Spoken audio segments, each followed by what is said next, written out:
Oke, ini udah masuk nih. Hai Kak Wijen, Halo, apa ya kabar selamat nih? malam Prisil. Ya, Sila ya, sorry. Malam. Selamat malam Sila. Cila, Cila, Sila, yes. oke.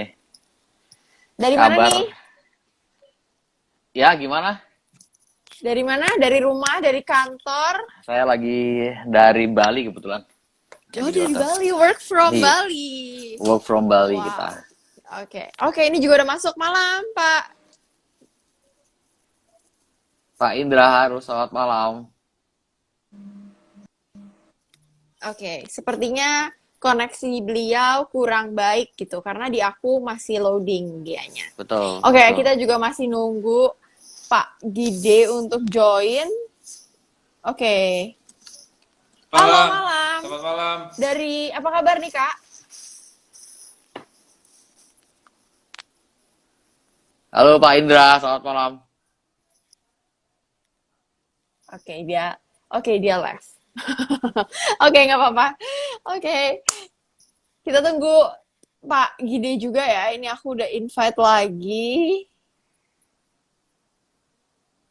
Oke.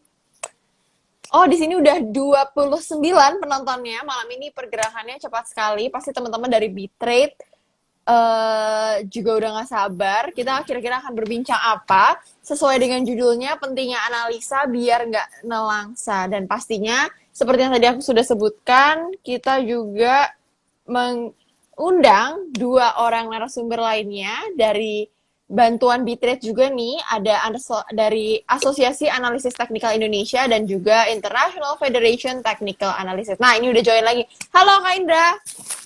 Selamat malam. Malam, apa kabar Kak? Baik, alhamdulillah. Apa kabarnya? Alhamdulillah.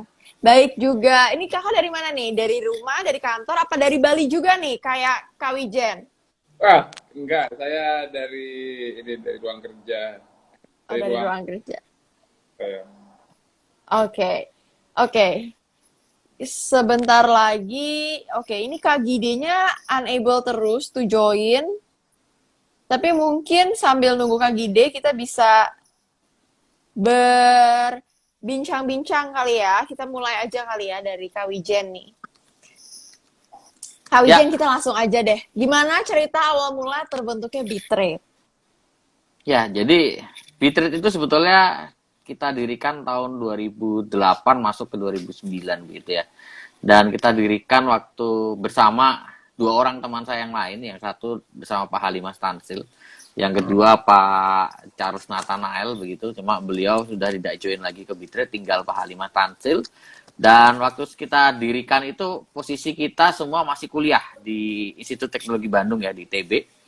Dan waktu itu ide kita sederhana, kita punya idealisme bahwa anak-anak muda, saat itu kita masih mahasiswa begitu, anak-anak muda harus melek namanya investasi ya. Tidak hanya sekedar melek, tetapi harus cerdas. Jadi melek dan cerdas saya rasa dua definisi yang cukup berbeda. Pertama, kalau kita melek, kita hanya sebatas tahu, tapi kalau kita cerdas, artinya kita tahu dan juga bisa mengaplikasikan secara benar ya, benar dan objektif. Nah, itu idenya seperti itu. Lalu dari situlah kita berangkat untuk melakukan edukasi ke teman-teman mahasiswa. Waktu itu kita masih di ITB begitu ya. Kita door to door dari himpunan ke himpunan, dari KM ya. KM itu keluarga mahasiswa ITB untuk memberikan edukasi terkait investasi ya, pasar modal. Lalu dari situ kita masuk ke kampus-kampus yang lain, ke Maranatha, Pajajaran, lalu Parahyangan ya. Dan lalu akhirnya kita mulai melebarkan sayap ke Jakarta untuk teman-teman di luar mahasiswa ya, ya, yang kalangan profesional. By the way, kita sapa dulu Mbak Oke, itu Sila, dia. ada Pak Gideon sudah join, luar biasa Betul sekali. sekali. Betul sekali, Nah, aku ini juga mau Ya, menyapa akhirnya berhasil juga masuk. Pak Gideon, selamat malam. selamat malam. Ya, Suaranya jelas ya, Pak? ya, jelas. Suara Suara saya jelas. saya Oke. jelas ya. Jelas juga. Oke. Aku Cila dari investasiku nih. Aku tadi mungkin sedikit mengulang. Hari ini sesuai dengan tema kita, pentingnya analisa biar nggak nelangsa. Mungkin sinyalnya Kak Indra kurang bagus. Jadi dari tadi dia keluar masuk, but it's okay. Kita akan tetap lanjutin aja. Sebagai permulaan, karena kita permulaan ini di komunitas, jadi kita ke Kawijan dulu nih. Kita mau bahas singkat aja cerita berdirinya Bitrate sampai bisa kenal sama Pak Gideon dan juga Pak Indra nih. Jadi kan pasti dia master banget nih sampai bisa di level kenal sama bapak-bapak yang lain gitu kan. Nah, kita lanjut lagi. Jadi tadi Kak Wijen mulai dari saat kuliah. Emang kalau boleh tahu kuliahnya itu background-nya financial, investment, Enggak, atau jadi gimana tuh? saya dan Pak Halimas ya selaku founder dari Bitrate, kita background-nya di elektro semua, teknik elektro ITB waktu itu. Jadi waktu itu kita belajar mulai dari otodidak, lalu sempat saya belajar ke teman-teman AATI juga ya. Salah satunya ada yang Ratman, beliau juga salah satu senior di pasar modal, teman-teman pasti tahu lewat Cekel begitu. Ada yang Ratman, lalu ada Santo Fibi, ada John Vetter. Beliau-beliau ini yang pertama kali memberikan inspirasi. Lalu saya pertama kali kenal sama Pak Gide itu kalau nggak salah di satu event, saya lupa udah cukup lama. Dan saya ngelihat ini pasti masternya technical analyst di Indonesia.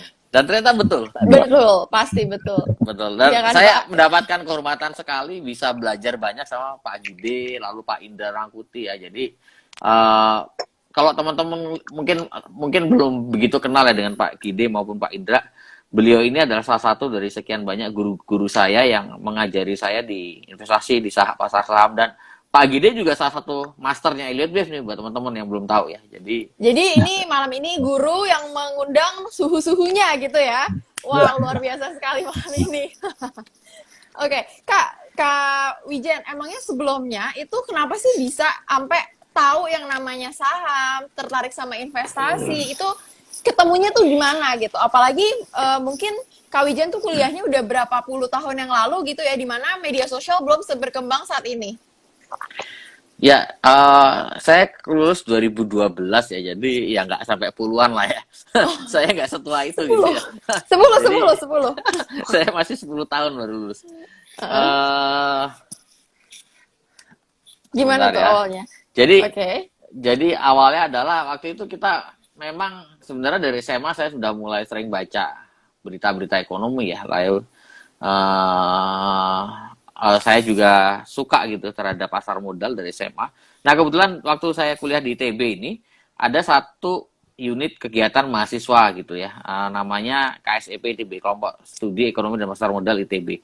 Dari itu saya belajar, dan ternyata setelah saya belajar saya mendapati bahwa kekayaan sejati itu kayak potensi kekayaan dan kesejahteraan kita ya sebagai manusia itu sebenarnya paling besar tuh letaknya ada di pasar modal begitu. Jadi mau kita kerja keras sebagaimanapun kalau kita tidak menguasai investasi dan tidak tahu pasar modal, saya rasa susah untuk hidup lebih sejahtera secara lebih mudah gitu ya. Key point-nya adalah kalau kita investasi dengan benar dan kita berinvestasi di pasar modal yang benar, key point-nya adalah kita akan lebih mudah sejahtera, akan lebih cepat sejahtera dengan cara yang lebih mudah begitu dibandingkan kalau kita dengan bekerja secara konvensional ya seperti itu. Oke, berarti apakah ini maksudnya saat ini berarti Kak Wijen full time trader dan investor nih? Ya betul. Jadi memang saya sendiri sekarang sudah full time trader, dan juga saya juga ada seorang entrepreneur. Jadi ada beberapa usaha yang memang kita sedang coba create ya. Salah satunya di Bitrate, itu satu dari sedikit perusahaan saya. Ada juga di bidang advisory. Kita juga ada koperasi, bergerak koperasi. Lalu kita ada juga jasa brokerage yang lain seperti itu. Oke. Sekarang mungkin aku berpindah dulu nih ke manggilnya kakak aja kali ya, biar berasa tetap muda gitu, Kak Gide. Oke, Kak Gide. Salam kenal nih ya sebelumnya, kita dari Investasiku dan aku Cila. Nah, sekarang aku mau tahu dong, kira-kira nih, sebagai mungkin teman-teman banyak juga yang awam, sebenarnya Asosiasi Analis Teknikal Indonesia itu tuh gimana sih latar belakang berdirinya, itu sejak apa, dan sebenarnya kegiatannya tuh ngapain aja? Oke, ya terima kasih kesempatan ini saya bisa sedikit menjelaskan mungkin ya. Jadi Asosiasi Analis Teknikal Indonesia itu berdiri tahun 2000. Sebenarnya sudah berdiri, cuma memang kegiatannya mungkin kurang begitu aktif karena pengurusnya memang kebanyakan ya sibuk sendiri-sendiri gitu ya. Nah, tapi rintisan Asosiasi Analis Teknikal Indonesia itu sudah dimulai sejak 1994. Jadi Oh, ketika itu, ya, jadi ketika itu mantan ketua kami almarhum Bapak Muhammad Yusuf itu sudah mulai merintis untuk membentuk asosiasi analis teknikal di Indonesia sebagai istilahnya member society ya, jadi sebagai cabang lah dari International Federation of Technical Analysts. Jadi oke. ada IFTA, International Federation of Yang Technical dari Pak Analysis. Indra ya, yang dari tadi Ya, nanti sudah bergabung sama kita. adalah salah Mm-mm. satu of director sekarang. Jadi waktu itu tahun 94 almarhum Yusuf, kita biasa panggil Kang Yusuf. Jadi Mm-mm. dia dulu treasury di waktu itu Bank BNI ya, BII. Oh, Nah, BI. Sekarang Maybank ya berarti? ya tapi tahun dulu itu masih Mm-mm. ya masih dengan kepemilikan manajemen lama lah istilahnya. Mm-mm. Nah, Mm-mm. ketika itu dia mulai merintis, artinya memulai kontak dengan IFTA dengan apa namanya, dengan memberikan analisis dari Kang Yusuf melalui Reuters. Jadi dulu belum ada sosial media seperti sekarang. Jadi koneksi antar trader itu melalui Reuters. Jadi Oh, oke. ada semacam page ya, kalau sekarang website mungkin ya. Oh, berarti Jadi istilahnya mungkin blogger kali ya kalau zaman sekarang. ya mungkin seperti Oh, itu. blogger. Jadi Oh, oke. jadi koneksi Reuters itu apa ya? Ya saluran telepon pakai langsung Oh, dari terminal ke oke. terminal aja gitu ya. Oke. Nah, dari situlah berkenalan dengan orang-orang tokoh-tokoh IFTA, sehingga ada kemudian perwakilan Asia Tenggara, Asia Pasifik itu datang ke sini, ke Indonesia sekitar tahun 95, lalu mereka mendukung untuk pembentukan asosiasi lokal untuk Indonesia. Nah, Oh, oke. dari IFTA itu disebut member society istilahnya. Jadi Oh, oke, induknya itu disebut. IFTA, lalu ada beberapa negara, anggotanya ada dari beberapa negara. Nah, untuk menjadi anggota itu ada prosesnya tentunya. Nah, kita mulai menjadi full member di IFTA itu tahun 2006. Jadi Oh, berdiri dulu tahun 2000, kemudian 2006 diakui menjadi anggota IFTA. Nah, sejak itu oh. Berarti prosesnya 6 tahun ya? Cukup panjang ya, Pak?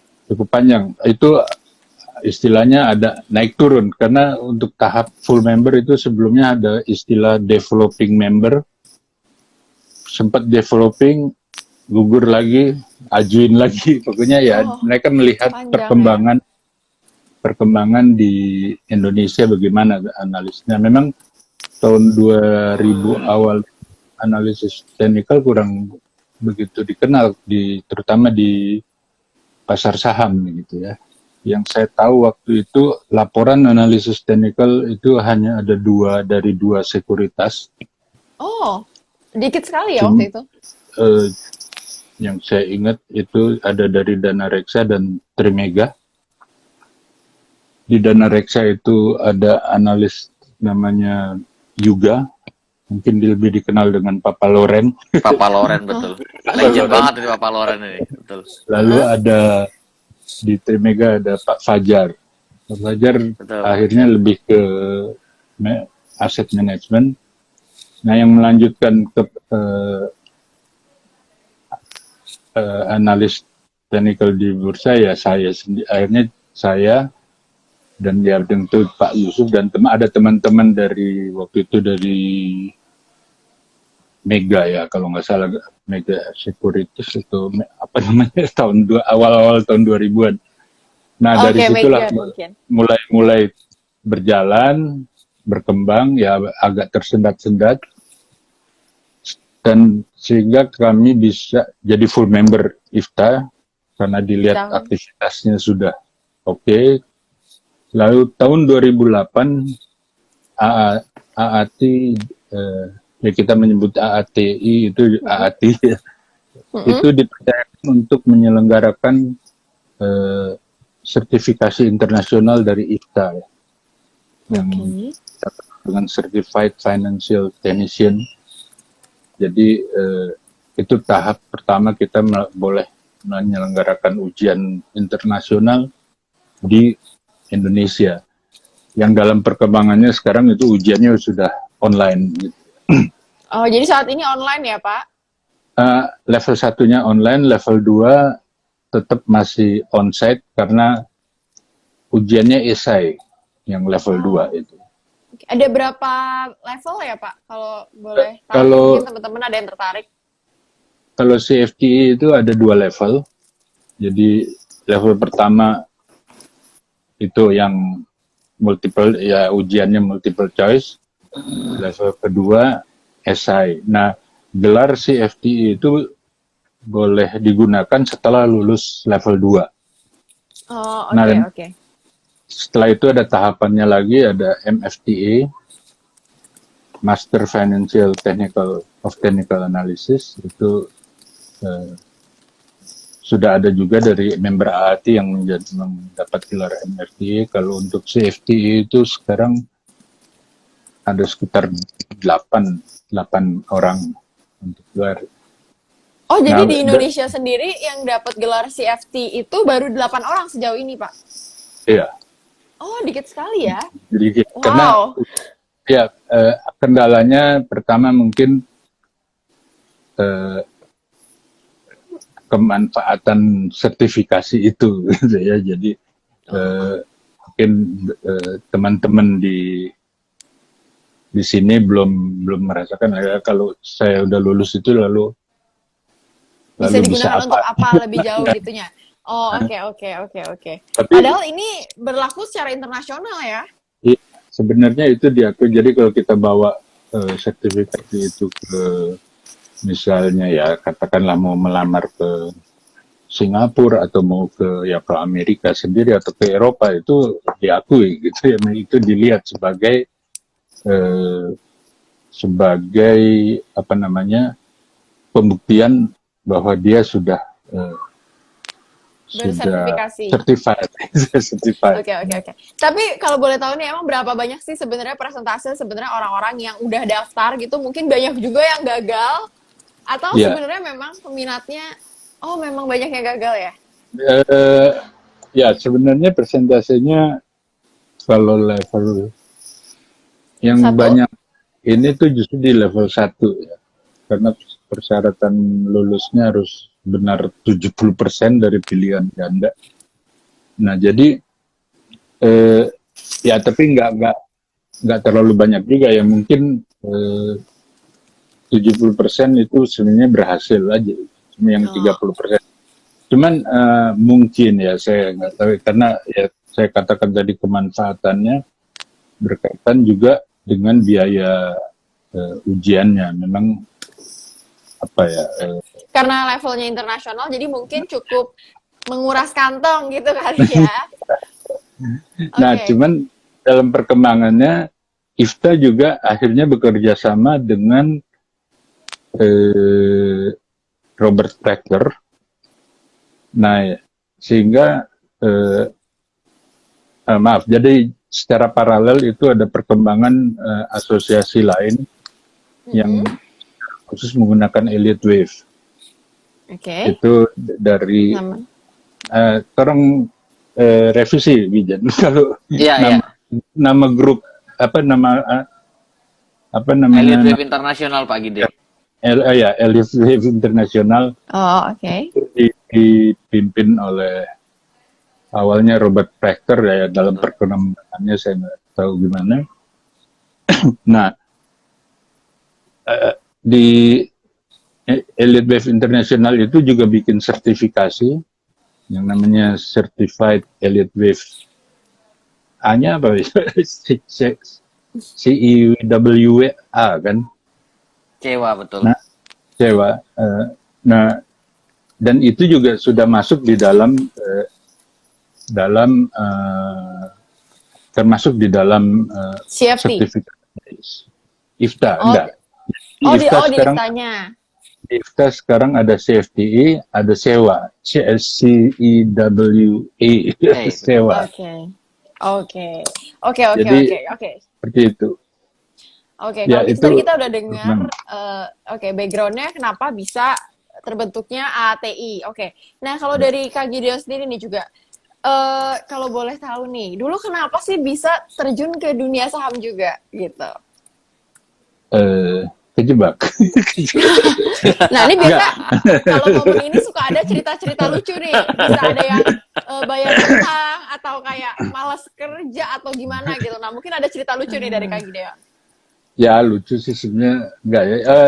Jadi saya mulai merintis apa ya sebagai analis itu mulai dari forex sebenarnya.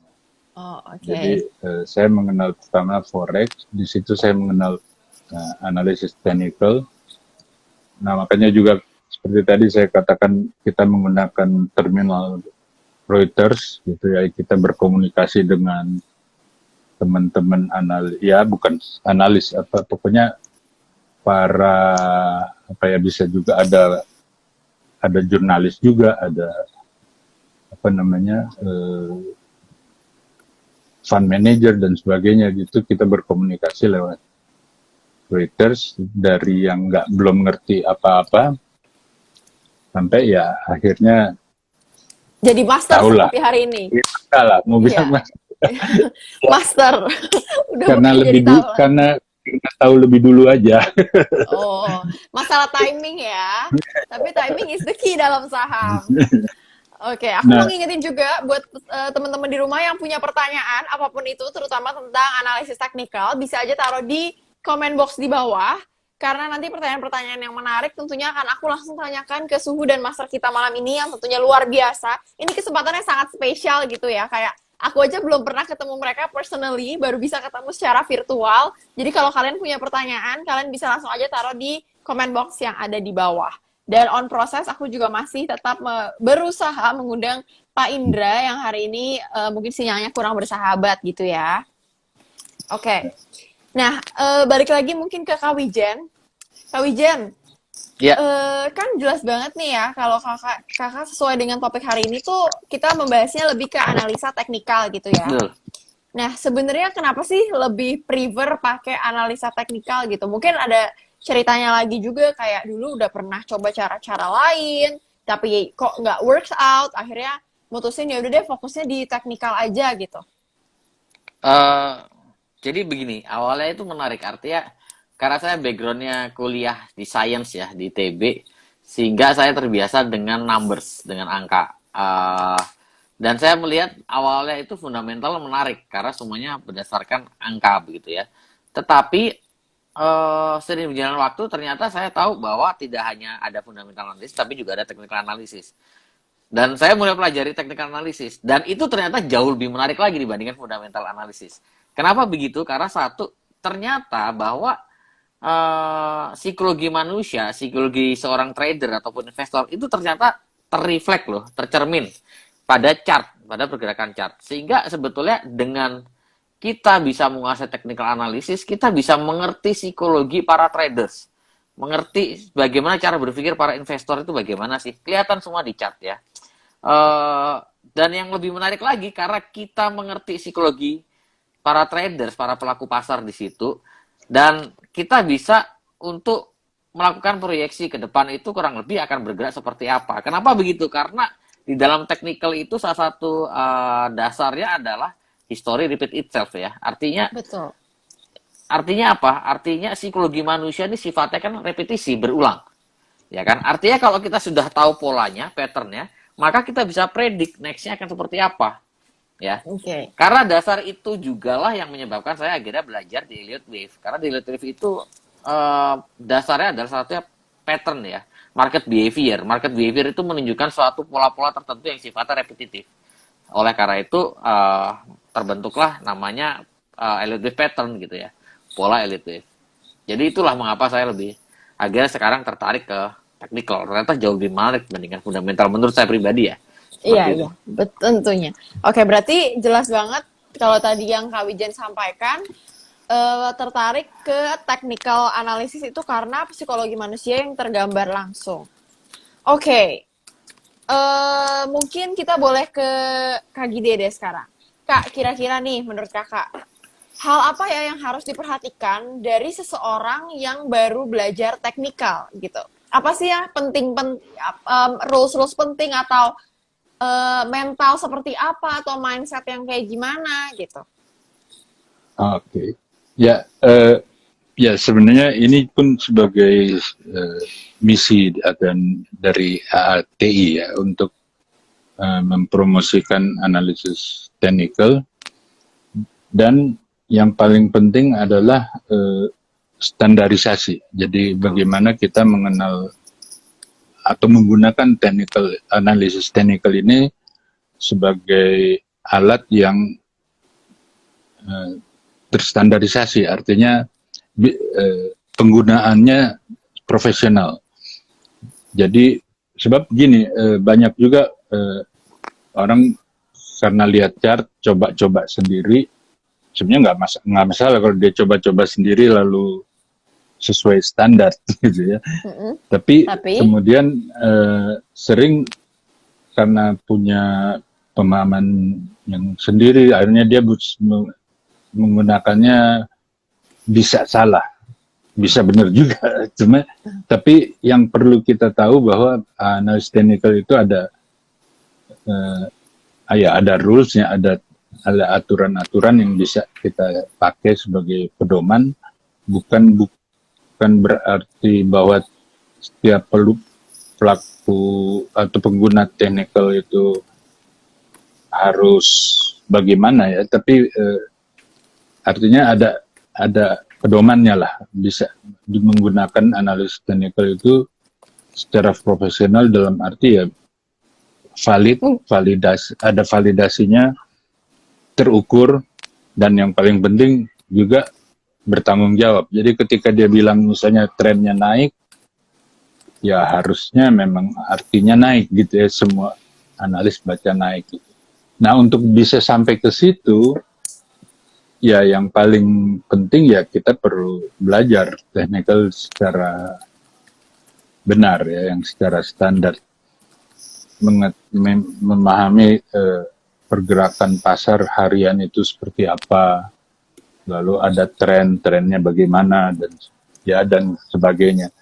Nah, yang paling penting dari semuanya itu, seperti tadi kalau ditanyakan kenapa analisis teknikal itu diperlukan, ya, artinya selain fundamental analisis, yang kita perlu sadari bahwa sebenarnya kita tidak mengetahui apa yang benar-benar terjadi di pasar kan. Akan terjadi di market. Oke. Iya, Berarti mungkin maksudnya kalau memilih untuk menjadi seorang technical analis yang profesional itu tidak bias gitu ya, tidak ada faktor kepentingan lain dan juga menggunakan cara benar. Oke, welcome back Kak Indra. Halo. Akhirnya Om Indra bisa join juga. Aman ya? Udah aman ya Kak? Aman. Oke. Pakai Gianak saya dulu nih sementara. Oke, nggak apa-apa. Mungkin aku udah mulai akan bacain pertanyaan langsung aja karena kita udah setengah jam tidak terasa gitu ya. Pertanyaannya dari Daniel.Agustinus. Bagaimana tanggapan Pak Gideon dan Pak Wijen terkait statement-statement dari para new influencer yang mengatakan bahwa asing dan bandar adalah segalanya di market, sehingga fundamental dan teknikal dua-duanya kurang bisa dipakai. Oh, jadi ternyata dia bertanya bagaimana pendapatnya tentang bandarmologi gitu kali ya, kita sebut aja. Gimana nih, siapa dulu yang memulai? Kak Wijen atau Kak Gideon? Silahkan. Waduh, aku dulu. boleh. Dilempar langsung. Jadi begini, memang di luar sana ya Cila ya, memang banyak sekali ya teman-teman investor-investor yang baru mungkin setahun, 2 tahun, atau 3 tahun terjun di market, and then berstatement bahwa technical fundamental tuh nggak bisa dipakai karena di market itu asing dan bandar adalah segalanya. Segalanya. Beginilah, pada intinya begini, market maker ya, hypothetically ya, artinya kalau market maker itu ada, dia pasti punya tujuan untuk melakukan distribusi atau penjualan ke retail begitu ya. Karena bagaimana market maker itu bisa untung kalau ada ya, secara hypothetically kalau misalkan ada, bagaimana market maker bisa untung kalau misalkan dia tidak jualan ke retail begitu ya. Nah, agar retail itu mau beli saham yang dijual oleh market maker, maka market maker harus membuat grafik itu, chart itu atau harga dari saham itu semenarik mungkin kan. Betul. Artinya apa?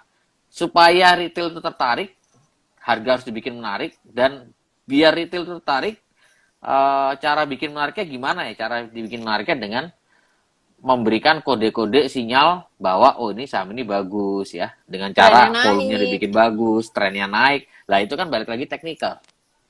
Jadi kalau Oke. ditanya technical nggak bisa dipakai ya salah, technical ya bisa dipakai. Justru market maker kalau mau jualan ke retail harus memperhatikan namanya technical analysis, itu satu. Lalu yang kedua, fundamental nggak bisa dipakai, bisa ya bisa enggak ya, karena memang secara faktanya memang ada beberapa saham yang memang fundamentally jelek tapi harganya naik terus ya, tapi ada juga beberapa saham yang fundamentally bagus ya, tetapi downtrend terus nggak naik-naik ya. Tetapi begini, konsep dari fundamental, ada satu konsep fundamental itu adalah seperti ini. Harga itu akan selalu pada satu titik selalu akan inline dengan fundamental ya. Tinggal pertanyaan when, kapan begitu ya. Artinya sebagai contoh misalkan Unilever ini lagi kacau banget ya. Kita Downtrend tahu terus. Unilever lagi downtrend banget. Bahkan sempat disarankan oleh satu konsultan Ini tempat ya, riset. menyatakan bahwa ya tempat riset begitu ya. Mendingan go Delisting private aja. aja. Ini kan itu kan lucu banget ya. Sekelas Unilever suruh delisting, Delisting. kenapa nggak suruh delisting saham-saham yang laporan keuangannya minus terus gitu ya, malah suruh delisting Unilever, tuh kocak juga. Tapi anyway begini, Unilever sebetulnya secara fundamental menurut saya pribadi itu tidak terlalu jelek ya, memang laba turun tapi banyak kok perusahaan-perusahaan yang lain yang Minus. labanya turun minus, jadi saya rasa masih wajar. Tapi yang sering kali dilupakan oleh orang itu adalah bahwa Unilever itu punya pengalaman itu udah hanya setahun 2 tahun, udah puluhan tahun. Jadi untuk menghadapi yang kayak gini itu hal yang biasa. Ini namanya siklus bisnis. Pasti nanti akan Up and down. fundamental akan membaik. Yes. Kembali lagi, artinya kalau sekarang harganya turun, sementara fundamental kalau kita lihat sebetulnya tidak terlalu turun. Dan nanti kita akan melihat one day ya, entah 1 bulan, entah 2 bulan ke depan, bahwa harga Unilever itu akan turn around, balik lagi ke titik wajarnya, mulai inline dengan fundamentalnya gitu. Itu satu. Dan sama halnya dengan saham-saham yang sifatnya yang saham-saham terliner yang harganya naik tapi fundamentalnya nggak ada. Lama-lama akan ngikutin juga kok. Yang harganya naik kenceng, pelan-pelan dia akan kembali turun lagi mengikuti dengan fundamental. Kalau fundamental jelek, ya pasti nanti akan ngikutin. Pada dasar seperti itu kalau fundamental ya. Jadi kalau ditanya fundamental dan technical nggak bisa dipakai yang menentukan asing dan bandar, saya rasa nggak. Satu lagi yang terakhir yang ingin saya tambahkan bahwa Ada 3 tuh. jangan terlalu kita fokus kepada asing ya, karena asing itu bisa di-create kok, itu fakta di lapangan kok. Saya mau beli menggunakan asing, saya WNI, saya mau pakai asing biar kelihatan F gitu ya di running trade, itu so easy. Saya tinggal hubungin teman saya yang punya company di Singapura gitu kan, saya suruh buka account di Singapura, di Credit Suisse Singapura, buka account, duitnya saya transfer, pakai duit saya, ya kan, opening account pakai duit dia, saya suruh beli. Jadi F, ya kan? Artinya Jadi bisa jangan, dimanipulasi sebenarnya. betul. Jadi jangan terlalu naif lah dengan asing. Kita harus tahu bahwa ada asing dan ada asing gitu ya. Itu satu. Yang kedua, asing juga strateginya berbeda ya. The real asing ya, the real foreign itu juga strategi yang berbeda. Artinya kalau dia beli juga tidak langsung sadet-sadet itu seketika gitu ya.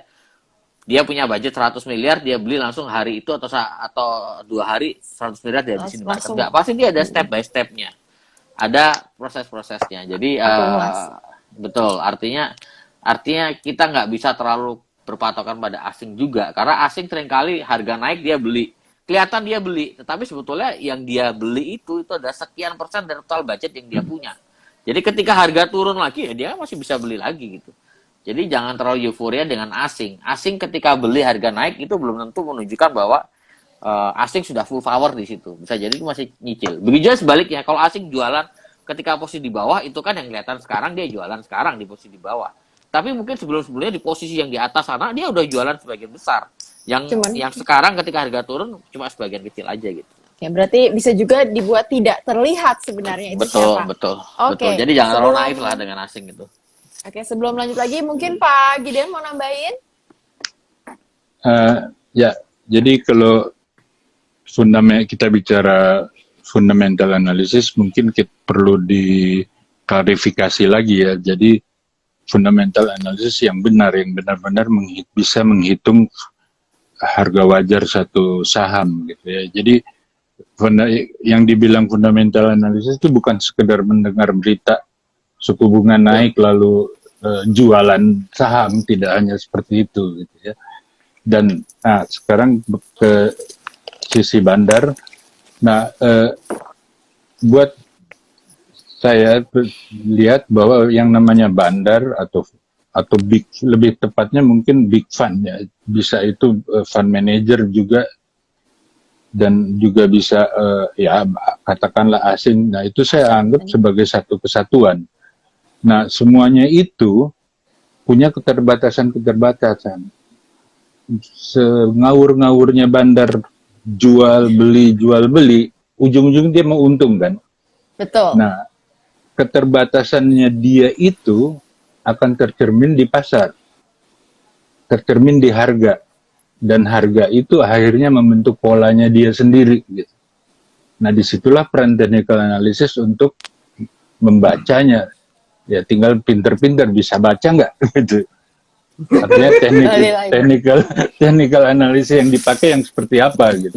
Jadi itu yang harus kita yakinkan bahwa Elliott Wave kenapa terbentuk. Mungkin kalau mau lebih detail ya justru di situ kan ada peran big fund yang Betul. yang beroperasi di pasar. Grafik. Iya, pola-pola tertentu. Ya, ada pola berarti akumulasi dan sebagai ada pola ya kalau di Dow teori bilang itu public participant dan sebagainya, wave 3 gitu ya. Ya, tapi intinya di situ bahwa semua gerakan pasar itu akhir pada ujung-ujungnya membentuk pola karena mereka punya keterbatasan sendiri.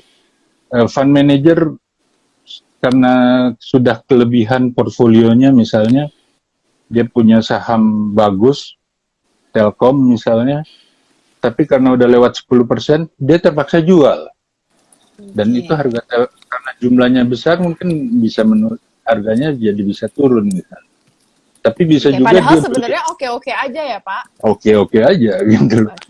Jadi berarti sebenarnya bandarmologi ini tidak terlepas dari analisa teknikal maupun fundamental gitu ya, Betul. karena semuanya tergambar di market.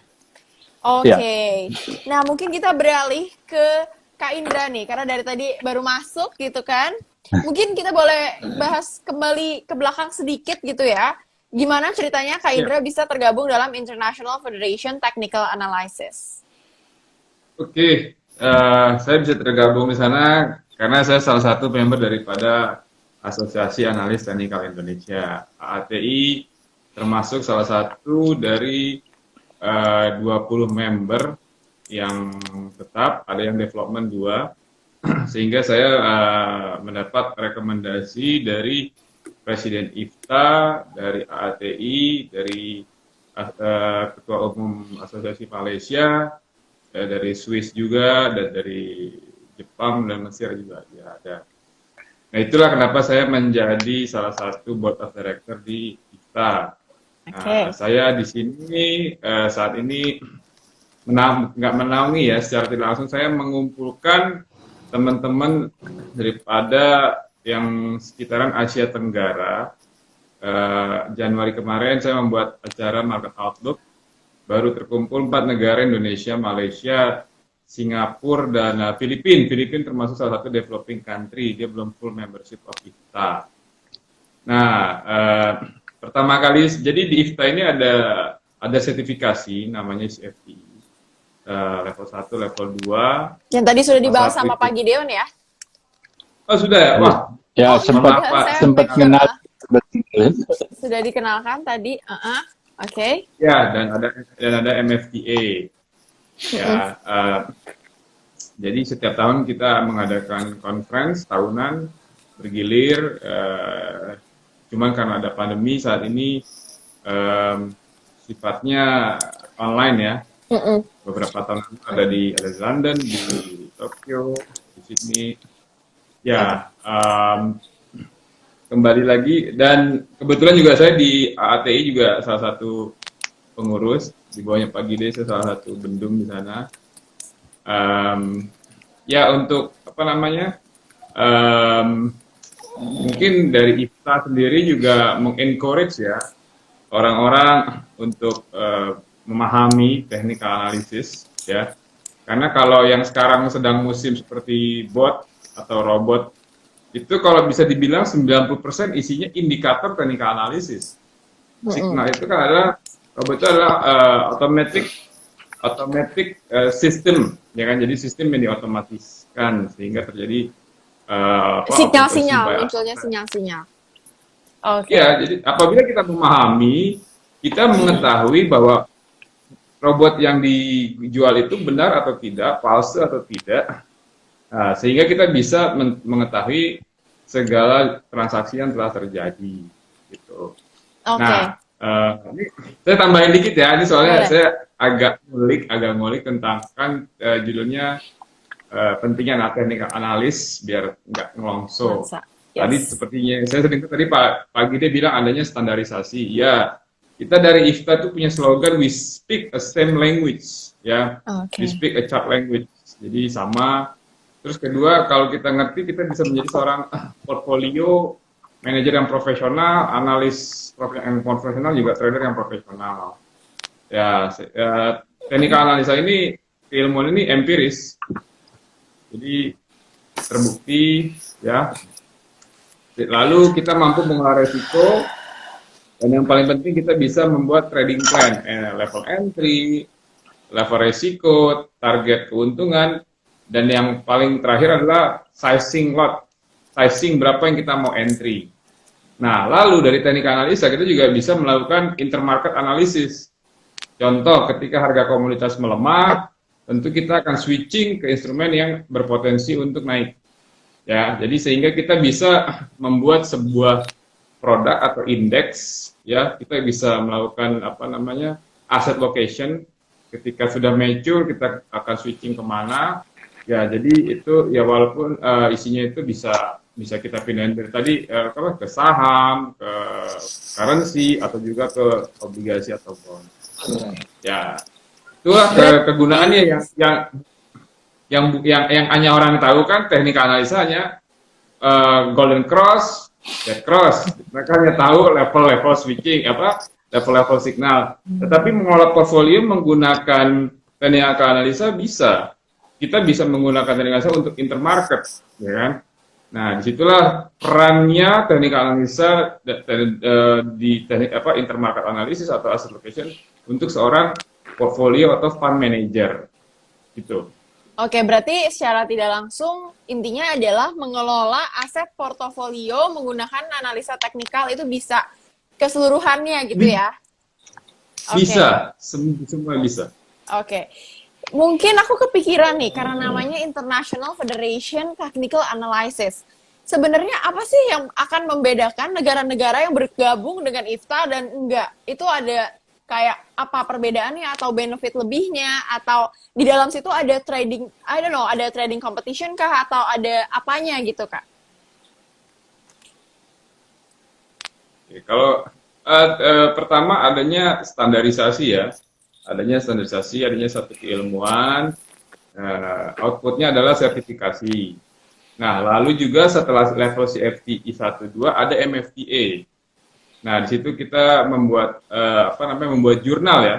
Jadi di situ kita bisa Ya. meng-create suatu sistem kah atau indikator kah atau teori-teori analisa ke depannya.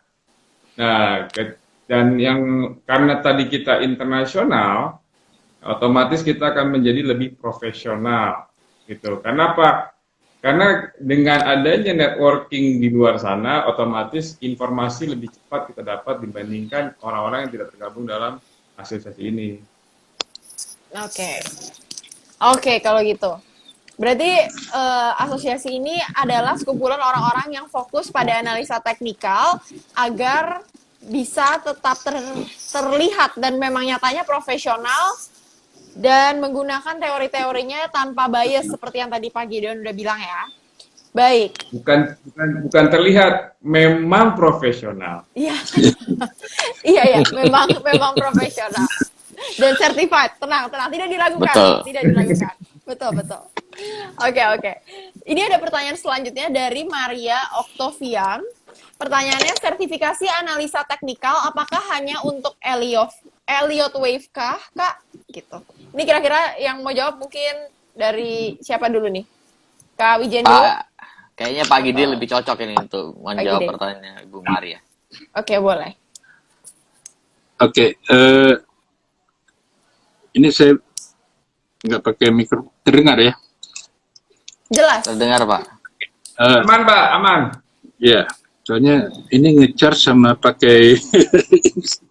Nah, Iya, nggak kalau bicara tentang sertifikasi, ya artinya sertifikasi yang ada di IFTA itu, CFTI, itu bersifat umum. Technical analysis dalam arti luas gitu ya. Sedangkan yang IWWA yang dipegang oleh Wijen, Kak Wijen. Wijen itu memang khusus Elliott Wave gitu ya. Nah, jadi memang ada beberapa sertifikasi kalau yang internasional, jadi ada yang CFTI dan juga ada yang Yang tadi udah disebutkan. And nah, kalau untuk tadi ada yang saya lupa, untuk lokalnya ada juga dari AAT dan juga kerjasama dengan LSPPM dan BNSP, yaitu CTE, Certified Technical Analysis, itu sertifikasi dari lokal. Jadi ya berkaitan dengan AATI dan IFTA itu ya ada 3 sertifikasi itu. Jadi Elliott Wave itu berbeda lagi ya? Berbeda lagi, ada sertifikasi khusus. Ya. Mungkin Kak Maria tertarik gitu untuk ngambil. Oke, Tertarik untuk sekali Elliott gitu. Wave. Iya, mungkin bisa kontak Kak Wijen Monggo. kali ya abis ini kalau dia masih penasaran dan ingin tahu lebih lanjut gitu ya. Oke. Kak Wijen mungkin mau nambahin? Ya, jadi seperti yang disampaikan Pak Gide bahwa CEWA atau Certified Elite Wave Analyst ini memang spesifik untuk elite wave saja ya. Dan CEWA ini ada 2 level sebetulnya, level 1 dan level 2. Yang berhak untuk menuliskan gelar CEWA itu yang sudah lulus level 2. Dan di level 2 pun dibagi 2, CEWA biasa dan satunya lagi CEWA M atau Certified Elite Wave Analyst Master. Yang membedakan CEWA biasa, saya CEWA biasa dengan CEWA Master adalah kalau CEWA Master itu semua ujiannya, baik level 1, level 2, baik yang teori maupun praktek, jadi CEWA ada ujian prakteknya juga, itu semuanya skornya harus di atas 90 dan rata-rata di atas 90, itu untuk CEWA Master. Kalau CEWA otomatis skornya di bawah itu ya. Di Indonesia ini yang punya CEWA Master cuma 1, yaitu partner saya juga Pak Daniel Agustinus. Sebenarnya tadi juga nanyain tadi yang nanyain tentang bandar, nah beliau adalah satu-satunya di Indonesia dan mungkin juga di dunia ini cuma seingat saya nggak nyampe 10 orang yang punya CEWA Master. Nah itu salah satunya Pak Daniel Agustinus. Dan untuk mendapatkan sertifikat CEWA itu nggak susah sebetulnya ya. Yang penting kita paham betul tentang Elliott Wave, dasar teori, lalu kita sering-sering praktek aja karena di level 2-nya ada ujian praktek.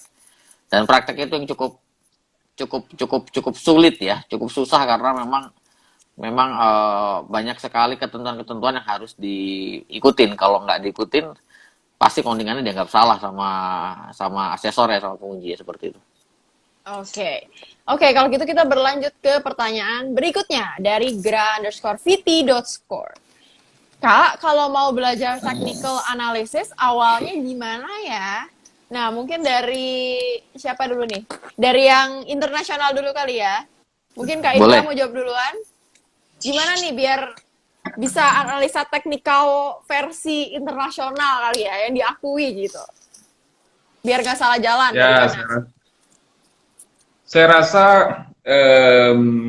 bisa apa namanya bertanya langsung ke asosiasi kita ya, yang lokal di Asosiasi Analis Teknikal Indonesia. Karena yang di CTA itu standar materinya itu sudah internasional ya, Internasional, betul. sudah. Saya rasa Indonesia memang orangnya cukup cerdas semua karena CTA itu hanya satu level tapi hampir sama dengan CFT level 2. Nah, Oh, apabila ingin belajar kemana? Ya, ya, Indonesia memang standarnya cukup tinggi, apa namanya, untuk ujiannya dan materinya. Mungkin bisa ke dilihat di list daripada orang-orang yang di Indonesia yang punya gelar CTA, bisa belajar ke mereka apa-apa saja. Pertama, mungkin hampir sama dengan materi CFT level 1. Pertama itu apa itu TA, ya kan, apa itu teknik analisa. Lalu kita akan berbicara dari beberapa filosofi teknik analisa. Lalu kita masuk ke indikator, lalu masuk ke apa namanya ke pattern, lalu selanjutnya kita akan apa namanya membuat esai tentang daripada grafik tersebut. Nah, jadi kalau saran saya di Indonesia, apabila saya berbicara dari IFTA, merekomendasikan ATI sebagai apa namanya asosiasi anaknya. yang menaungi analis-analis di Indonesia yang memiliki kapasitas dan standar yang cukup tinggi. Mungkin dengan teman-teman yang mempunyai gelar CTA itu bisa untuk apa namanya berdiskusi ya. Baru belajar dengan mereka. Nah, sarannya yaitu mungkin bisa mulai belajar tentang filosofi TA dulu, karena kan prinsipnya TA itu harus ada high, low, open, close, sama volume ya Pak ya, itu baru menjadi sebuah TA. Nah, itu dasar yang saya rasa orang-orang yang ngakunya sifu ataupun guru ya tanpa merendahkan mungkin prinsip-prinsip atau filosofi tersebut mereka tidak memahami sehingga fondasinya dalam keilmuan jadi kurang. Nah, mumpung di kita ini bisa ditampung, saya rasa biar tidak salah jalan, ya saya rasa bisa mencari ke Asosiasi Analis Teknikal Indonesia atau teman-teman yang bergelar. Oke. Mungkin aku jadi sedikit berpikir lebih jauh gitu ya. Kalau misalnya teman-teman di sini memang tertarik banget nih untuk belajar teknikal lebih dalam, terus mau join ke AATI, sebenarnya masuknya bayar nggak sih? Ada membership kah? Atau harus sekolah dulu? Atau harus gimana tuh? Coba. Kak Gideon mungkin? Pak Sekjen. Oke.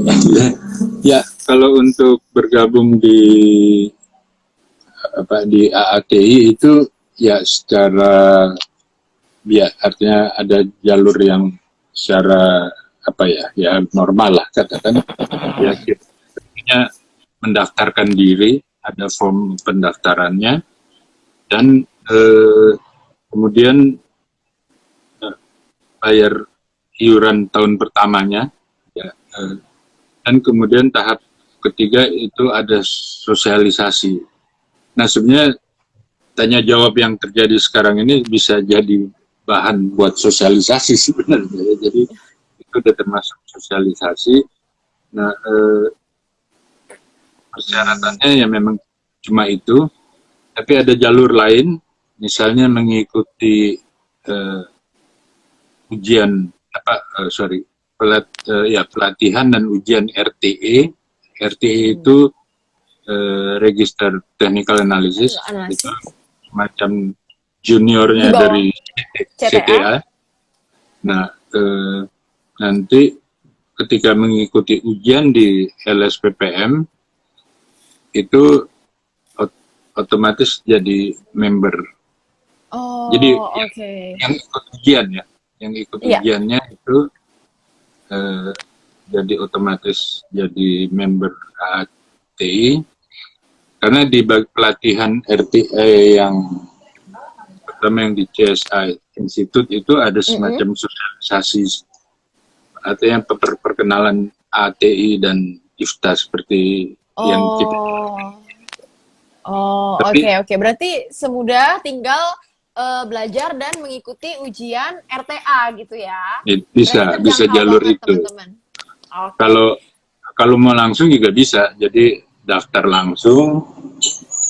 Tapi ya Bayar. itu nanti bayar iuran. Nah nanti itu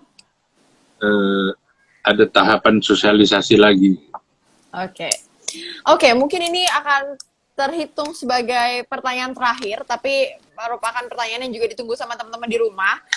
Kasih tips dan trik dong, Kak, gimana caranya agar dapat memulai sebuah analisa atau trading yang baik dan tepat gitu. Mungkin dari tadi udah dibahas-bahas kan nih, kalau organisasi ATI dan IFTA itu biar ada strukturnya, biar ada fondasinya, biar jelas harus seperti apa, lihat grafiknya, open low, dan lain-lain. Nah, mungkin ada tips-tips personal dari mentor-mentor yang sudah berpuluh-puluh tahun di pasar modal. Mungkin dimulai dari Kak Wijen dulu nih.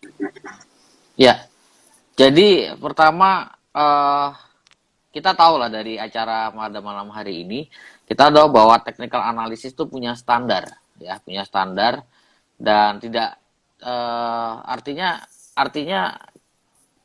apa? Artinya kalau kita belajar ya tidak sesuai standar, nanti hasilnya pun akan berbeda. Itu pertama. Sama halnya kalau kita ibaratkan kalau kita sakit ya kita harus berobat ke dokter ya.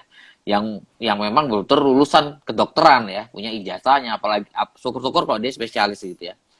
Artinya jangan sampai kita berobat tetapi bukan ke dokter yang ngaku bisa ngobatin tapi dia sebenarnya bukan dokter. Itu lebih berisiko. Sama halnya kalau kita belajar technical analysis ya lebih baik kalau kita belajar ke orang-orang yang memang memiliki sertifikasi. Karena yang jelas sekali kalau sudah punya sertifikasi yang diajarkan pasti sudah terstandarisasi internasional begitu ya, sudah standar ya. Entah itu sertifikasi CTA oleh ATI ataupun RTA begitu ya, oleh ATI ataupun CFTI ya ataupun MFTA, MTA, CEWA dan sertifikasi-sertifikasi yang lain ya. Ini apalagi ini terkait dengan uang yang kita manage ya, baik uang pribadi maupun apalagi bukan uang pribadi begitu ya. Ya toh artinya kita nggak bisa sembarangan menggunakan atau belajar analisis teknikal itu tidak bisa sembarangan karena ini terkait uang kita pribadi. Kalau kita salah belajar, salah analisa, yang akibatnya pasti nelangsa begitu ya. Itu aja. Sesuai dengan judul malam ini. Oke. Betul ya. Jadi Oke. pesan saya adalah belajar pada orang-orang yang memiliki sertifikasi seperti itu. Oke. Itu pesan pertama. Mungkin kita berlanjut dulu ke Kak Gideon dulu nih. Oke, ya saya melanjutkan aja, tapi juga sedikit menjelaskan sih, ya kenapa perlu yang standar ya. Jadi analisis technical yang standar itu sudah teruji, artinya sudah diuji oleh para pakar-pakar analis technical secara internasional, dan ada satu materi yang memang dianggap standar. Nah, standar ini penting, itu kalau saya suka analogikan itu standar analis technical itu kayak jalan protokol, jalan besar. Nah, namanya orang itu suka nyoba nyari-nyari apa jalan tikus, mau potong jalan mungkin, ya nggak apa-apa, silahkan. Tapi kalau tersesat, balik lagi ke jalan protokol itu, supaya bisa kembali lagi jalan apa ya, artinya. Jadi standarisasi itu saya analogikan seperti itu. Jadi bukan berarti orang harus pakai alat itu, enggak gitu juga gitu ya. Tapi tahulah bahwa yang standar ini yang bisa mengarahkan Menuju ke jalan yang benar, menuju paling jalan benar gitu ya. benar. Mencapai tujuan yang lebih benar, Diinginkan. yang Oke. diinginkan. Biar Jadi nggak salah jalan. ya, jadi standarisasi itu seperti itu. Nah, yang kalau ditanya trik, ya saya mungkin dulu itu kan kita masih cat itu masih manual, ya, gambar sendiri.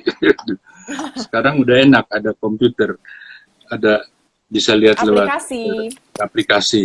Nah, tapi sebagai pengganti manual dengan adanya aplikasi itu, mungkin kita bisa dengan cara menggeser-geser chart. Jadi kita mundurin sampai ke sampai tahun lalu lah katakan. Lalu geser satu-satu. Lalu kita coba bikin analisis dari chart yang dia geser satu candlestick, geser lagi satu, geser, untuk menebak arah berikutnya itu Market seperti apa. berikutnya akan kemana. Nah, Oke. ya mungkin seperti itu bisa dijadikan sebagai langkah awal. Nah, tentunya akan muncul banyak pertanyaan. Nah, dari banyak pertanyaan itulah kita belajar lagi gitu. Oke. Berarti karena setiap satu pergeseran aja pertanyaannya bisa makin banyak lagi ya, Iya. Kak? Oke. Oh ya, ini aku juga jadi terlintas dan ini ditanyakan sama Kak Iriana Suyudi. Apakah sertifikat ini perlu ada WPPE dulu? Setahu aku sih tidak ya, tapi di make sure lagi sama Kak Indra. Ya, nggak perlu. Oke, nggak perlu ya. Jadi kalau mau ngambil RTA atau sertifikasi lainnya bisa langsung diambil aja tanpa WPPE. Oke, ada pertanyaan lagi rupanya. Sekarang aku mau tanya dari sisi Elliott Wave, IHSG sekarang ada di wave berapa sih, Om? Nah, ini mungkin siapa nih yang mau jawab? Waduh. Oke.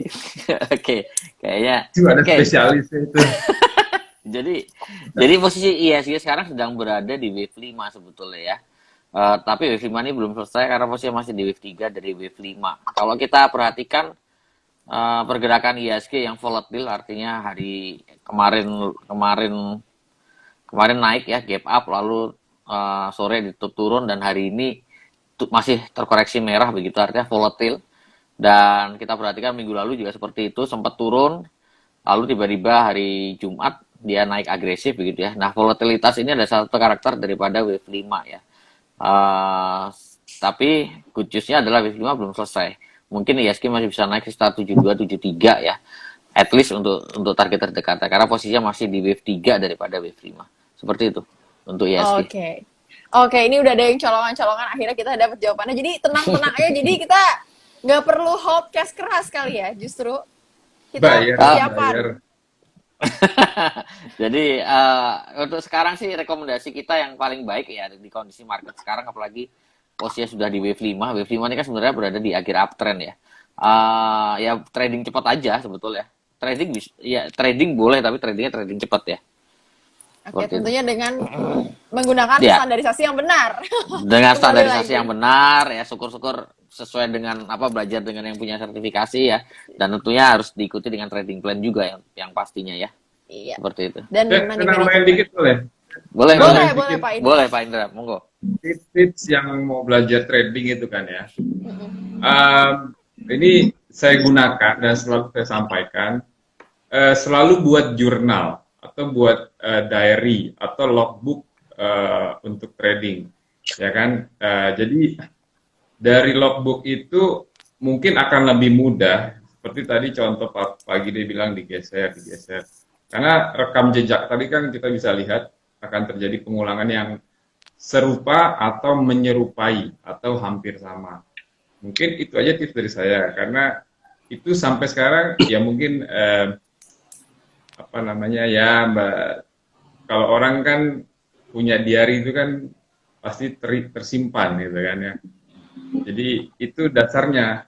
Biar ingat jadi terus kalau gitu ya. Diary, ya, dan lebih mudah. Kesalahan orang kan itu yang saya lihat basic mistake-nya itu mereka tidak mengevaluasi. Gitu. Ketika stop loss kena, mereka tidak mengevaluasi, yang ada nangis. Harusnya kan mengevaluasi. Ya. Ya. banyak yang bilang kok ini kena support harusnya break kok tidak break. Oh ternyata itu namanya adalah whipsaw atau false signal gitu. Nah, jadi untuk mengantisipasi whipsaw atau false signal harus apa? Itu akan tertuang di dalam diary. Sehingga itu menjadilah step kedua untuk orang-orang sehingga ilmunya tadi akan berkembang. Kenapa berkembang? Karena tidak ada pakem seperti apabila break support dia akan melanjutkan support. Karena ketidakpastian adalah market itu sendiri gitu ya. Oke. Kita di market yang pasti sebenarnya. Kita di Hanya market- entry-nya yang nggak pasti. Oh, Entry-nya yang nggak pasti. Marketnya pasti naik atau turun. oke. Oke. Berarti untuk mengkonklusikan malam ini, tips dan trik dari para master dan susu kita itu pertama ialah belajar sama yang punya sertifikasi dan ambil sertifikasi yang benar ya sesuai dengan standarisasi. Kemudian yang kedua ialah belajar secara langsung. Jadi teman-teman bisa buka chart dan geser-geser, cobain, kemudian udah dicobain jangan lupa dicatat. Jadi dibikin logbook agar kesalahannya tidak terulang lagi. Oke, terdengarnya sangat simpel, tapi aku tahu pengaplikasiannya sangat tidak simpel. Pasti akan membutuhkan waktu yang sangat panjang gitu ya untuk menjadi mereka-mereka yang ada di sebelah aku ini, dan sebuah kesempatan yang sangat besar sekali, dan aku speechless gitu ya bisa berada di sebelah mereka. Kalau mau diobrolin lebih jauh pasti waktunya nggak akan cukup 1 jam, jadi silahkan follow Instagram mereka masing-masing dan follow juga Investasiku tentunya sebagai trading application untuk melakukan trading saham kalian, karena kita juga punya application dan juga website base yang juga komplit dan akan segera launching lebih besar lagi, lebih luas lagi di akhir bulan ini. Oke, kalau gitu aku ucapin thank you banget nih buat Kak Wijen yang udah bersedia meluangkan waktunya dari Bitrate untuk gabung juga sama Investasiku. Thank you, Kak. Thank you Cila, thank you Investasiku, thank you Pak Gideon, dan thank you Nah, Ya, Pak. terima thank you kasih. juga Pak Gideon selaku perwakilan dari AATI, dan juga thank you Kak Indra selaku perwakilan dari IFTA. Semoga semuanya sehat dan sukses selalu. Tetap cuan. Ya, mau nambahin mungkin? IG saya bukan yang ini, kalau yang follow nanti bukan ini kayaknya. Oh iya. Oh iya, boleh disebutin sekalian promosi. Nanti saya yang sudah follow saya follow balik ya. Oke. Ini bukan IG saya. Siap. Oke, itu aja. Mungkin kalau ada teman-teman yang ingin bertanya lebih lanjut, bisa DM langsung ke mereka. Dan tentunya tunggu info-info promo dan juga live IG selanjutnya. Caranya gampang banget, tinggal follow Investasiku ataupun follow aku di Priska Priscilla. Oke, sekian aja malam ini. Thank you semuanya. Sorry kalau ada salah kata. Thank you.